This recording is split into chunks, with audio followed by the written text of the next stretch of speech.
permasalahan yang serupa mungkin terkait workforce planning. Umurnya mungkin sudah cukup panjang, terkadang itu ada karyawan yang terkadang jumlah karyawannya itu cukup banyak, dan ketika kita menunggu untuk berkurang secara alami, nah itu membutuhkan waktu dan biaya yang tidak sedikit. Nah, di era sekarang ini bisnis kan jauh dari masa-masa keemasan di masa lalu ya. Nah, untuk sendiri dalam manage jumlah itu kan nggak bisa se-agile perusahaan swasta tuh Pak.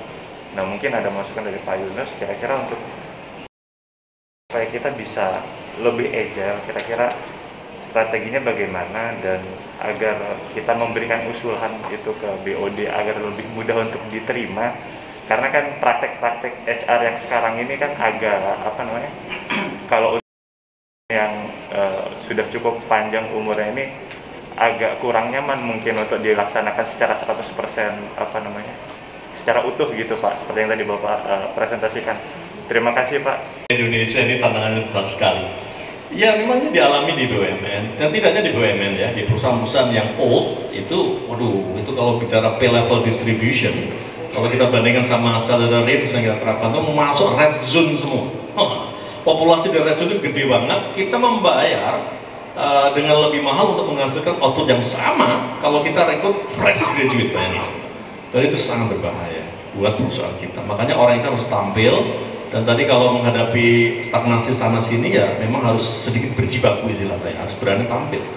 Cari teman-teman anak muda di bikin suatu kesepakatan gitu kan, konsensus untuk melakukan perubahan. Dan biasanya secara struktural itu juga harus pandai untuk melihat siapa yang memutuskan ya. Secara politik, office politiknya harus mengerti juga sehingga Anda bermanuvernya juga tepat gitu kan. Dan tips saya adalah untuk bagaimana memperbaiki ya populasi yang di old tadi, yang membebani tadi, adalah salah satu dengan menawarkan voluntary retirement program. Itu yang saya lakukan juga. Tetapi teman-teman sebagai orang HR, saya ada pesan bahwa Anda juga jangan terlalu menjadi algojo yang kejam ya. Anda juga harus siapkan bagaimana retrenchment itu berlangsung dengan humanize. Makanya yang saya lakukan juga, kita menyediakan beberapa tahapan transition, dan kita tetap berikan kesannya positif. Jangan kita menjadi sangat kehidupan karyawan kita. Tetap kita sediakan saluran-saluran dengan tentunya package yang menarik. Kalau tempat saya tambahkan sweetener 6 bulan gaji.